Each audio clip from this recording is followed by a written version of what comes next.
Speech गर्ने धेरै gap भएछ। इलेक्सनपछि लकडाउन पछाडि अचानक यी कार्यक्रमहरू जो बिस्तारै सुरु हुन लागेको छ अनि पब्लिक फिगर भइसकेपछि दुई शब्द बोल्नै पर्छ। फेरि यो लठुवा कहाँबाट आयो भन्छ र हिजो धेरै बोलेको छौँ।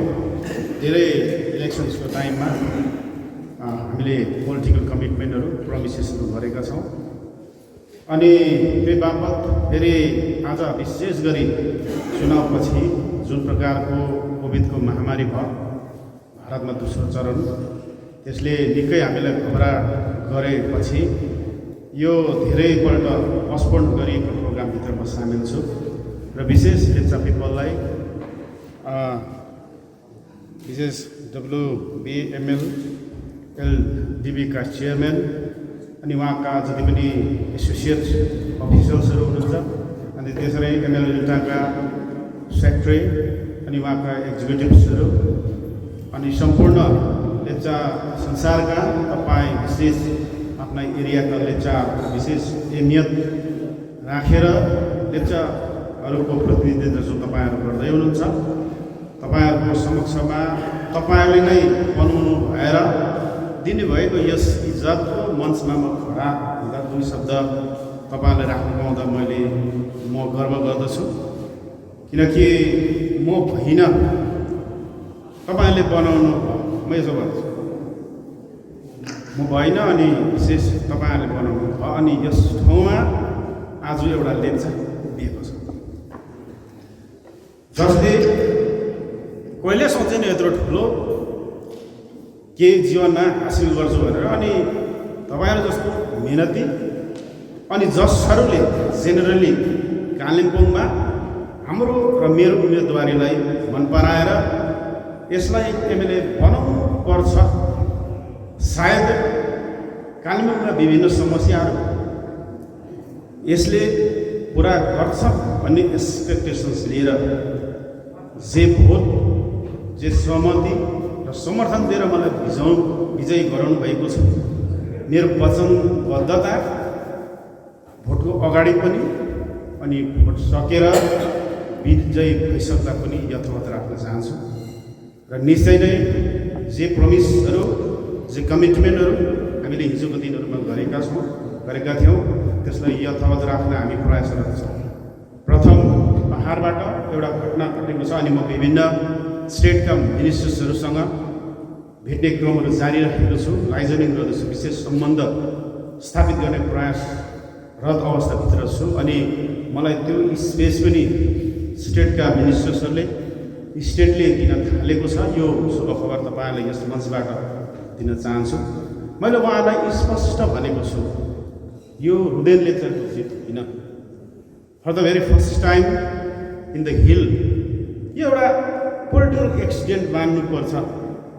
सोझै स्टेट सरकारसँग राज्य सरकारसँग मिलेर काम गर्छु भन्दा र ममता ब्यानर्जीसँगै हामी थियौँ र रहनेछौँ अनि स्पष्ट हाम्रो पोलिटिकल अडानमाथि प्रथमपल्ट हामी भोट जितेर आएको यो चिजको स्टेटले कदर गरेको हुनुपर्छ।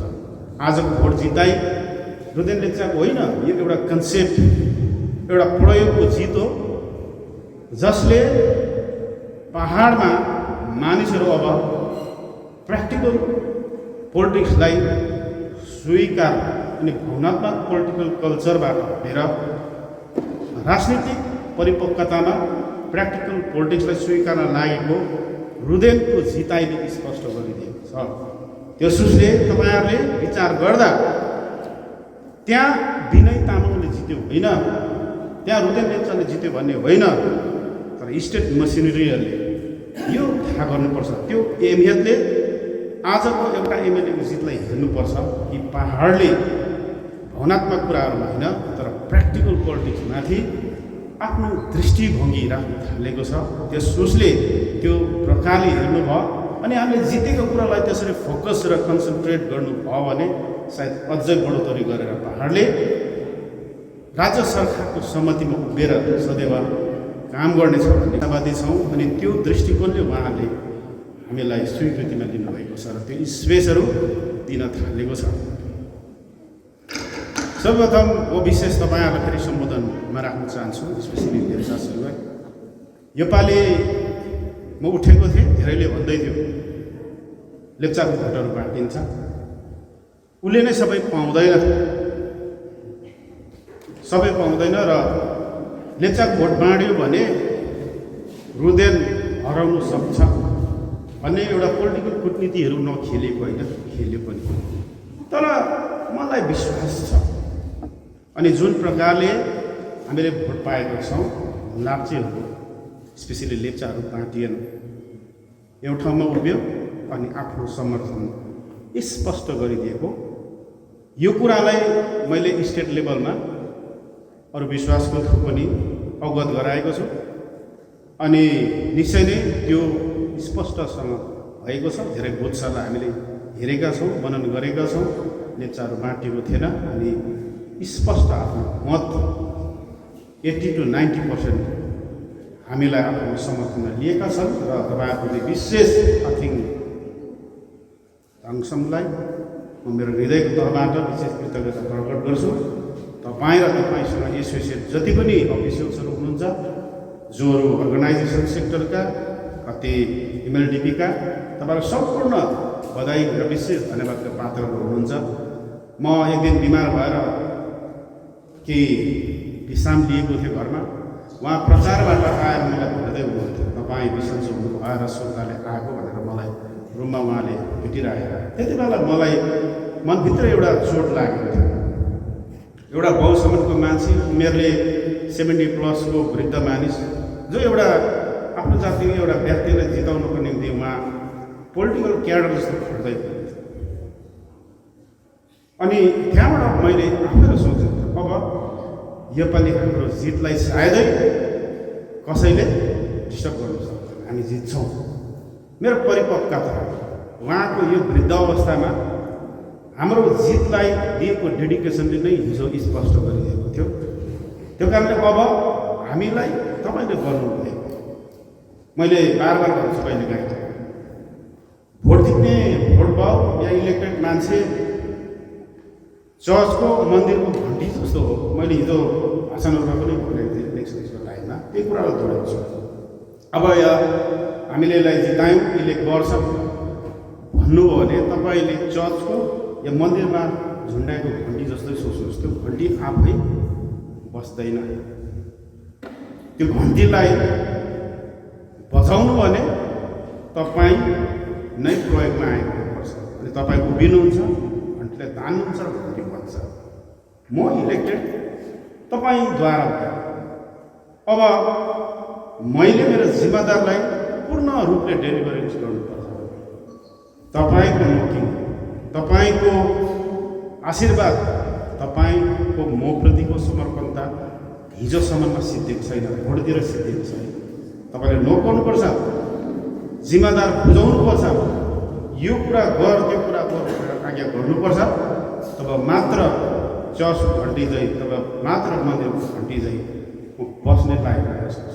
त्यो कारण तपाईँहरूलाई फेरि पनि रिक्वेस्ट गरिरहेको छु, हिजो भोट दिएर एउटा एमएलए बनाउँदैमा तपाईँको जिम्मेदार यहाँ सकिएको छ भन्ने कुरा तपाईँले सोच्नु हो भने हुँदैन। लेप्चाको एमएलए 5 वर्ष फेरि अधुरो रहन्छ। त्यो कारणले तपाईँ हामीसँगै उभिएको हुनुपर्छ। अनि जहाँ सक्दिनँ तपाईँको आइडियाजहरू, तपाईँको ज्ञानहरू, तपाईँको बुद्धिमत्ताहरू अनि तपाईँको सक्षमता अनुभव जब मलाई दिनुहुन्छ, साँच्चै नै म लडाइँको अर्थात् मैले गर्नुपर्ने चुनौतीको साँच्चै विजय हासिल गर्छु भन्ने कुरामा सदैव विश्वास छु।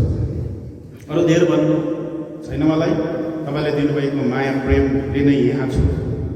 यो एउटा फर्मालिटी मात्रै हो। अनि यही सम्बोधनमा विशेष कालिम्पोङभरिका विधानसभा 22 एसेम्ब्ली कन्स्टिट्युन्सीका सम्पूर्ण जनतालाई पनि विशेष लाइभ हेरिराख्नु भएको हुनसक्छ। तपाईँहरूलाई यहीबाट म सम्बोधनमा पनि राख्न चाहन्छु कि एमएलए भएपछि जुन प्रकारको महामारी सुरु भयो, कृतज्ञता प्रकट गर्न या भोटर थ्याङ्क्सको निम्ति विभिन्न ठाउँमा उभिन पर्ने मेरो जुन नैतिक जिम्मेदारीहरू थियो पुग्न सकिएको छैन। अनि त्यस बिचमा जुन प्रकार कोभिडको प्रोटोकल जुन प्रकारले लागू गर्यो सरकारद्वारा, त्यसलाई अनादर गर्नु एउटा विशेष पब्लिक फिगर भइकन र एउटा लिडरै त्यसलाई तोड्दै हिँड्यो भने अन्य उयसले गलत मेसेज जान्थ्यो। त्यस उसले हामीले केही काम गऱ्यौँ जो प्रोटोकलभित्र पर्थ्यो, त्यो काम गर्न सक्यौँ जो हाम्रो क्षमताभित्र थियो। अनि हामी त्यसै बसेका छैनौँ। विभिन्न चर्चा परिचर्चा गर्नुपर्ने विभिन्न समस्याहरू जो हाम्रो पोलिटिकल मेनिफेस्टोभित्र हिजो थियो, त्यो भित्रमा हामीले अध्ययनहरू गरिरहेका छौँ। निकै लयर्सहरूसँग, धेरै जानकार भाइहरूसँग, दिदीहरूसँग बसेर हामीले विभिन्न कुराहरू, विशेष कालिम्पोङका पट्टा पर्चाका कुराहरू, समस्याहरूमा सबैभन्दा जटिलता रहेको जो अङ्ग्रेजको शासनकालदेखि कालिम्पोङमा पट्टा पर्चाको समस्या, डेभलपमेन्ट, मेसिनरी ल्यान्ड्सहरू जो भेस्ट भएका छन् इत्यादि कुरालाई यसलाई कन्भर्सन गर्नुपर्ने चुनौतीहरू जो एउटा एमएलएको हैसियतले मसँग छ, शिक्षा पद्धतिका कुराहरू र धेरै अन्य। अनि कालिम्पोङलाई जिल्ला दिए तापनि एउटा पूर्णतया फुल फ्लेजेड डिस्ट्रिक्ट आज पनि कालिम्पोङ भएको छैन। त्यस हिसाबले हेर्नु भने कालिम्पोङमा डिस्ट्रिक्ट स्कुल बोर्ड सेपारेसन हुनुपर्छ, त्यतिकै छ।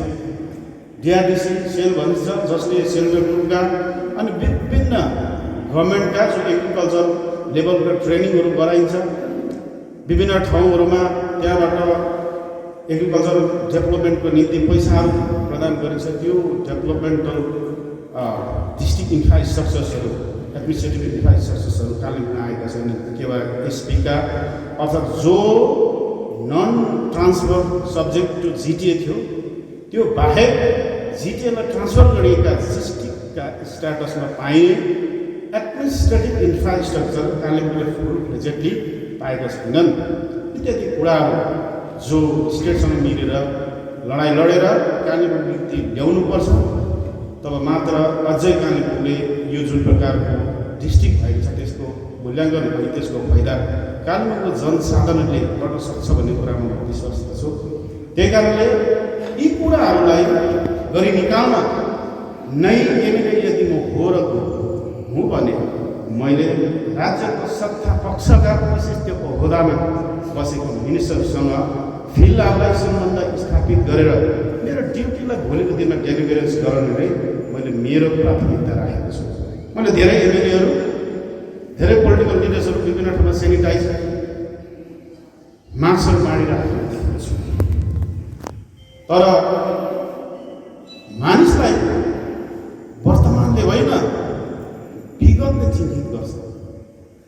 Before being a political leader, before being a elected public representative उहाँहरूको इतिहास सोसाइटीसँग एट्याचमेन्ट थियो या आफ्टर इलेक्सन उहाँहरू जसो ड्रामा गर्दैछ, उहाँहरू कतै खोक्रो राजनीतिभित्र परिराख्नु भएको छैन जो एउटा सोसियल फिगर मात्र भएर उहाँ आफ्नो राजनीतिक जिम्मेदारलाई भुलेर त्यतातिर मानिसलाई माइन्ड डाइभर्सन गरिरहेको छ। हामी सत्तामा उभिएका हौँ, हामी पोलिसी बनाउँछौँ र मानिसलाई पर्मानेन्ट फाइदा पुर्याउने कुरामा हामी प्रयास गर्छौँ। कालिम्पोङका सम्पूर्ण जनतालाई यस ठाउँमा उभिएर भन्छ तपाईँले बनाउनु भएको एमएलए मेरो जिम्मेदार 5 वर्ष पछिलाई होइन तर 5 वर्षभरिलाई मैले गर्नुपर्ने मेरो ड्युटीको डेलिभरी तपाईँहरूसँग मेरो सक्षमता, मेरो योग्यता, म जहाँ जे हेर्छ त्यो गरिलानको निम्ति मैले सदैव खडा रहनेछ।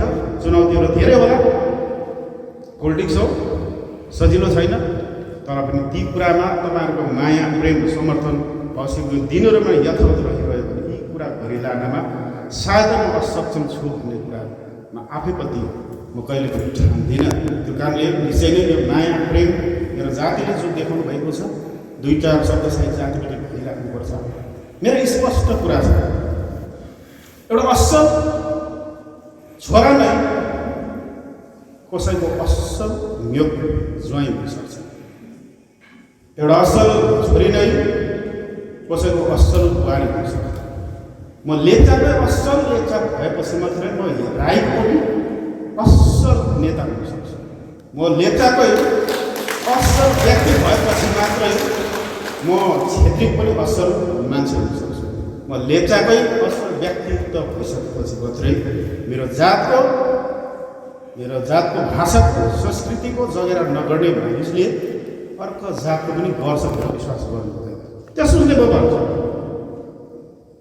एउटा असल छोरा नै भोलि असल ज्वाइँ सम्भावना देखेको छ। असल छोरी नै भोलि कसैको असल बुहारी हुन्छ भने म मेरो जात दिएको माया, आफ्नो भाषाप्रति, तपाईँले राख्नुभएको संस्कृतिप्रति सदैव आफ्नो जिम्मेदारलाई निष्ठापूर्वक पुरा गरी लानेछु। भविष्यको दिनहरूमा मेरो ज्ञान बुद्धिले पुग्दा नपुग्दा जब म कमी हुन्छु, तपाईँहरू सिनियर्सहरू हुनुहुन्छ जसले मलाई सत्यमा गाइड गरेर एउटा पर्फेक्ट व्यक्तित्व बनाउनुमा तपाईँले आफ्नो कन्ट्रिब्युसन म पनि राख्नुहुन्छ भन्ने विश्वास राख्दै मेरो शब्दलाई व्यक्त गर्छु।